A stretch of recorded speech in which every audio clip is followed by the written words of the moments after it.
Thank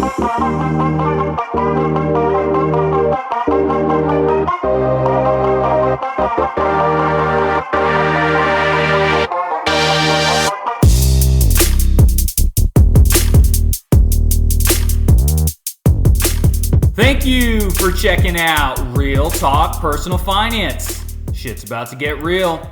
Cashflow King with you today. And today in episode 59, we have the Small and Mighty Real Estate Investor Revisited. Yes, that's right. Before we get into today's show, just want to do a quick couple shout outs. First of all, I'd like to thank all of those that attended our recent meetup down in Mexico. We really appreciate it. Just kidding, we didn't have a meetup, although that would have been cool. But we were down in Mexico on vacation, really enjoyed our time there, and kind of spurred me to do some thinking. And, you know, when you're at the airport and you're waiting on your flights, or sometimes when you're on the flight and, you know, you got a lot going on there, you got some time to think, and sometimes you just can't get certain things out of your head. So I did a lot of thinking about the episode that I did relatively recently on the Small and Mighty Real Estate Investor, and I decided to record today's episode just to do a revisited version of that. So first of all, I do stand by everything that I said in that particular episode, and if you haven't listened to it, please go back and check it out. I think it was a good one. Of course, my opinion's biased because I made it. But anyway, I ran some numbers, sort of some back-of-the-napkin numbers in the airport, and just opened up one of those notes files on my phone. I had my time value of money calculator going and flipping back and forth and taking down different numbers and making different assumptions. And I kind of sort of thought about things a little bit differently, and I wanted to just talk about that here today on the podcast. So again, if you haven't listened to the Small and Mighty Real Estate Investor podcast that I did previously, please go back and check that out. I think there's still a lot of information in there that will continue to resonate and hold true with myself and probably others. But as I ran through some of these numbers, I also sort of, I don't want to say had an epiphany, but it sort of brought me back. And I know I wish Cube Crusher was on here right now. And if he wants to debate me on this, buddy, I'm all ears. We can do a podcast, whether it's a premium episode, or we can do a regular episode and talk about it, because when the last one came out, he was kind of like, you know, this is what I've been trying to tell you all along. For the cash flow to be meaningful, those things need to be paid off, right? And that's kind of the thought process that I was thinking about in the way that I was going about things or thinking about things at that time, going down that road. And after doing some of these numbers, I actually kind of second-guessed it a little bit. And I went back to sort of my quote-unquote old way of thinking, and we'll talk about that today. So again, I don't think there's anything inherently wrong with the idea of only growing as big as you need to meet the goals that you have. I think that's fine. But I wanted to put some numbers to that. If you remember back to the last episode that I did, the original episode on this, it was about, okay, well, I actually need to sit down and do that math and figure out how many properties that would be and back into the numbers, the Stephen Covey comments, so on and so forth. And so I started to do that sort of looking ahead, say 10 years or so, right? I just kind of use that as a baseline. And I'm not going to go through the specific numbers necessarily. I'll tell you a little bit about some of my assumptions, but just kind of as an exercise here, you know, this is how I was thinking about it. I said, all right, look, here's where we are now.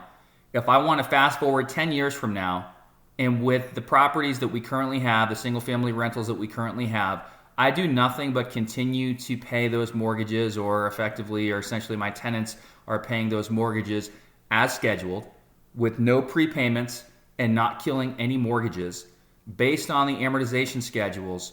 Where does that put us in 10 years? And I came up with a total, tallied up those numbers, and I had that number. And then I said, okay, if we take a look at the average monthly rent across the single family portfolio, what does that look like? And I got a number. And I rounded it down just a little bit to be conservative. And then I said, all right, let's go ahead and increase that with a modest 2% rent growth assumption to come up with the new monthly average. This is what the rents are likely going to be in, say, 10 years, right? And so, you know, I did my calculations. I came up with a different number. Here's what the gross rents are scheduled to be at that time. And then, of course, I back out property management fee. I basically look at some of the other expenses, made some assumptions there. Of course, this is not going to be exact. came up with a number, and then said, okay, if we had to discount that back for inflation into the present at a 3% inflation factor, what's the present value of that number, right? And came up with, what that would look like. So it was essentially fast forward 10 years with those conservative rent growth assumptions, and where are we, right? That was kind of part one of the exercise. Then I took a look at the syndications that we're in and made some assumptions there. Quite frankly, there's some right now that I don't want to say I'm getting my ass kicked, but it's hard to say where things are going to shake out. I think we might have talked about this before. A lot of the syndications have suspended distributions. So if you're used to getting a monthly or quarterly distribution, a lot of those have been put on pause.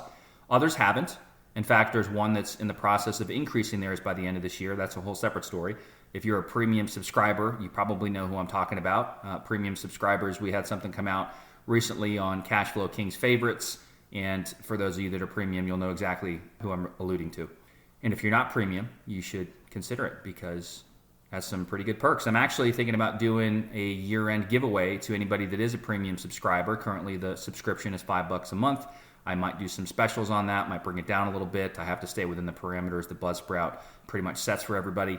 But I am thinking about doing something for our premium subscribers, maybe some type of drawing or something like that coming into the end of the year. So if you're not yet premium, in addition to the benefits that you get if you become premium, you can be entered into that. If you're not sure about what those benefits are, just check the show notes.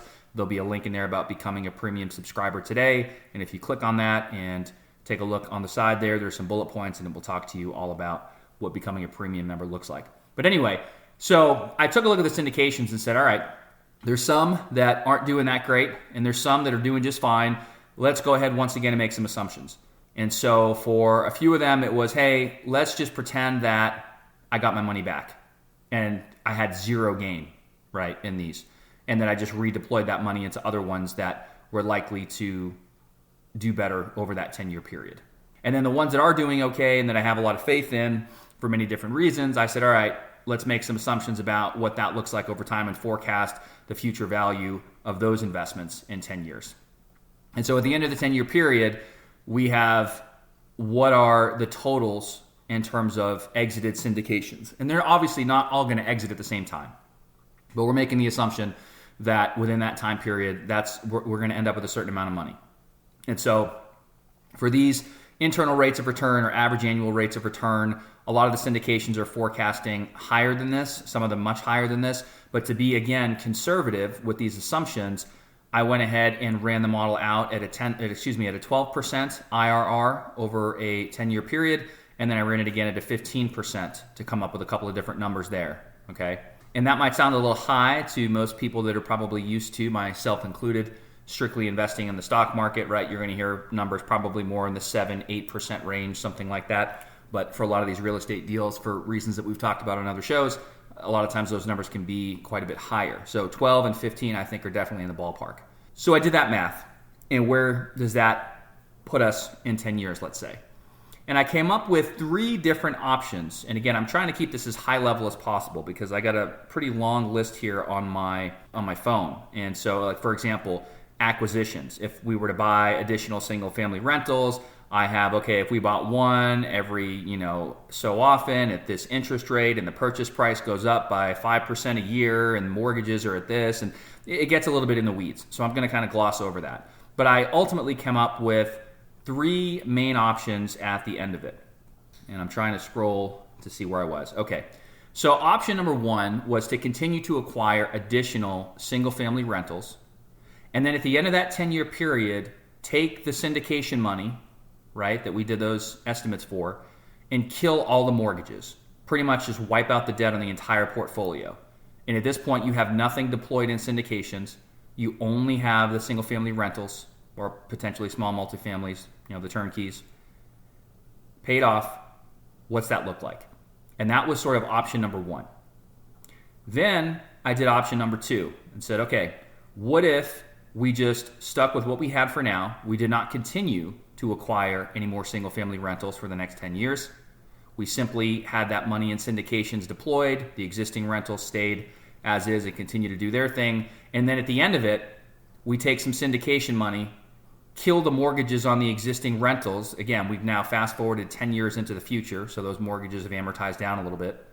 And then we had a chunk left over to reinvest into future syndications, which, by the way, I made some assumptions on that, and I actually took it down even further and assumed a 10% rate of return on the future syndication investments. That was option 2. So keep the single-family portfolio, no new acquisitions, use the syndication money at the end of 10 years to kill the mortgages at that time, and then take the leftovers and plow it back into syndications. That was option 2. And then finally, option 3 was you have the existing homes, the single-family rentals. You keep all the mortgages exactly as is. You instead reinvest the entire amount at the end of the 10-year period that came from syndications back into syndications, again, at the same 10% rate of return, let's say.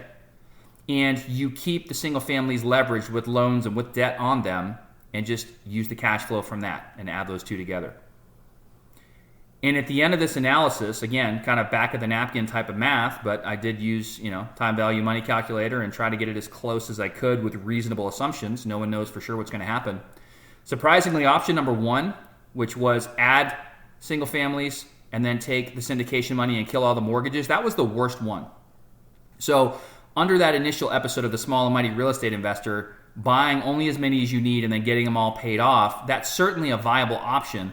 But that actually came out with the lowest monthly cash flow amount. Now, with that said, you could also argue that that option likely has the lowest quote-unquote risk because you now have no debt in the portfolio.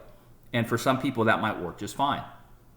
Option 2 also has no debt in the portfolio. You didn't add any single-family rentals. You just kept what you had and killed the mortgages. So that portfolio is also debt-free. But because you didn't add any new homes that had new mortgages that you had to pay off in 10 years, then basically you had some money left over to plow back into syndications. And that was the second best option in terms of monthly cash flow. So again, debt-free portfolio, but you didn't expand the single-family rental portion. You just took the excess and invested in syndications. And then finally, as you might expect, in option 3, which was keep the single-family rentals that you have, but keep the mortgages and plow the whole syndication pile back into syndications, that came out with the highest projected monthly cash flow amount. And you may also say, and be quick to say, hey, cash flow king, that also has the most risk because that is the only one of the 3 options that has debt. And I would say you are correct. However, as we've talked about many times on the show, if you have long-term fixed interest rate debt that is reliably outsourced to tenants in the form of rentals, anything can happen. But if you have that and you have adequate cash reserves and you have other investments that are going, yes, some of them might go to hell in a handbasket, but more than likely you're going to be able to weather the storm. So none of these options basically allows you to take your foot off the gas tomorrow. But the more and more I've thought about this, I actually think, and again, I don't have to make the decision yet. I'm still in growth mode or accumulation mode, but I really do think that I'm starting to go back to my initial thought, which is, why the hell would you pay off mortgages at those low interest rates? Even if you wanted to wipe out the debt on the portfolio and get the cash flow numbers up, you actually make it harder on yourself by doing that. And when I say make it harder on yourself, if you want to get those things paid off or paid down, you have to either just completely kill the mortgages, which is probably what I would do if I were ever to do that, or you start prepaying them, which I wouldn't do. And if you're not sure why, go back to the Power of Your Mortgage show where we talked about that a little bit. But I would actually say that I'm probably going to go back to my initial thought, which is keeping the mortgages in place and not being in a rush to pay anything off. Because if you can grow capital on average at a higher rate than the debt is costing you, you're winning from a positive financial arbitrage standpoint. And even though you may technically have debt on the balance sheet, there's a difference between having it paid off and having it effectively paid off. And depending on how the rest of things are structured, you can make the argument that if you wanted to at any point in time, flip the switch or push a button and have it paid, but choose to have that money invested instead at a higher yield, hopefully, then that might be the route that somebody chooses to go. So I just wanted to record this really quick because I sort of revisited the thought of keeping it a little bit smaller and getting it all paid off. I actually don't think I'm going to do that. I think the quote-unquote safer way, if you do it right, is to strategically and slowly grow over time and build an asset base that gets so large that it basically doesn't matter what the debt looks like. I'm not going to rush to plow money back in from the rentals and the cash flows, or rush to earn more money at my day job or whatever just to bury it under a mortgage and just stunt any future growth on it. I'd rather carry the mortgage, try to grow that capital, and then have options and decisions later. And I don't think that's necessarily anything different than what I said in the beginning, but I think when I ultimately do get to that point, and we'll have to get there to see what happens, but when I do eventually fast forward and I have to make that decision, I'm actually starting to think that maybe I won't go ahead and pay everything off. Maybe I'll just keep it as is. So I was really surprised by that, because I thought, well, if we continue to scale and continue to add properties and, coincidentally add mortgages and whatnot, that actually might be one of the strategies that proved to be reasonable. But the more I've thought about it and the more I dug into the numbers a little bit, and again, this is all kind of at the airport and on the plane, but I'm actually starting to think, you know what? I actually like those mortgages, and I actually think I want to keep putting money into these syndications. And, this assumes that not another dollar is invested for the next 10 years. So anyway, I don't know how helpful that is to you guys. I know I didn't get into concrete numbers because I really don't think that's important. I think the concept is important. It doesn't matter if you're playing with $1, $1 million, 10 million, whatever, the concepts for the most part are going to be the same, right? So anyway, those are my thoughts as far as that goes. All right, thanks so much for checking out the show. This is going to be a quick one. This is episode 59, The Small and Mighty Real Estate Investor Revisited. If you have any feedback, feel free to email the show at realtalkpersonalfinance@gmail.com. Again, that's realtalkpersonalfinance@gmail.com. Don't forget to check out becoming a premium subscriber. For the benefits that you get, and also for a giveaway that I'm going to plan to do towards the end of the year.